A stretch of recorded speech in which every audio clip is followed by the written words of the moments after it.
Hey guys, this is Dynamic Fiction, and this is episode 2 on my series of how Game of Thrones could end. If you haven't seen the first episode, make sure you go and do that before carrying on with this video. So, the story begins with Arya deciding to go to Winterfell when she hears about Jon Snow taking it back. When she reaches, she meets Sansa and Brienne. She then meets Bran, who shows her the cat's paw dagger.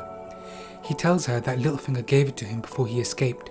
She questions this, and Bran tells Arya the truth about Littlefinger. Later on, Arya speaks to Sansa about her list, and Sansa tells Arya about the time she went through in King's Landing and with Littlefinger, and the things he taught her. Sansa then asks Arya if Littlefinger is on her list, but Arya says no, he's on yours. She then hands the cat's paw dagger to Sansa. Afterwards, Sansa receives the letter from Cersei about the truce meeting. Brienne decides to go instead of her, and Arya then volunteers to go as well. When they arrive, Arya leaves the group and goes to a place to hide while watching the meeting take place. She watches everyone arrive at the dragon pit: Jon Snow, the Hound, Cersei, the Mountain, and Daenerys on her dragon. She listens to everything until the very end, when Cersei agrees to the truce. After the meeting, she follows Cersei and the Mountain while hidden, and has her hand ready on Needle, but she then hesitates and leaves because of the truce just agreed upon for the benefit of her brother. She looks around and finds Jon. They both see each other, they both tear up and hug. They talk a little bit about what is happening, what they've been through, and the fact that Arya still has Needle. Arya then tells Jon that she is going with him to the north to fight alongside him, and so she does. They all travel to the north.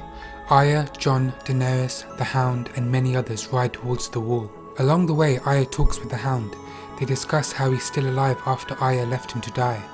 She says she's glad he is fighting with her. They then hold their positions to where they agree to wait for Cersei's army. They keep waiting, but the armies never arrive. They begin to panic when they see the huge army of the dead walk towards them. Jon and Daenerys tell them that even though Cersei has betrayed them, they need to still fight, and so they do. The soldiers all get on their horses. Jon climbs onto Rhaegal and Daenerys climbs onto Drogon, and they all charge. They clash, and Arya and the Hound get off their horses to fight with their dragonglass weapons. She kills a few of the whites, but she doesn't see one coming behind her, but the Hound protects her. They keep fighting until there are eventually too many around them, and the Hound falls to the ground. He is covered with whites and he tries to get rid of them. When Arya sees this, she pulls them off and kills them, but then she sees the Hound's body. He is alive, but he has many bite marks all over him. He is slowly dying. He then tells Arya to stab him with the dragonglass so he doesn't change. She hesitates, but does it. As she stabs him, she screams. Whites then suddenly come around her, too many to handle, but she continues to fight aggressively. In the distance, she notices Jon, now off Rhaegal and fighting on the ground, as the dragons take out the back end of the army. Arya then notices Drogon with Daenerys on top, beginning to flee the battle. She also sees Jon getting on his horse and following Daenerys away from the battle. She tries to get on a horse, but she is too surrounded by the whites who don't stop coming. Jon looks back for a moment and sees his army engulfed by the whites and is conflicted as he leaves the battle to follow Daenerys.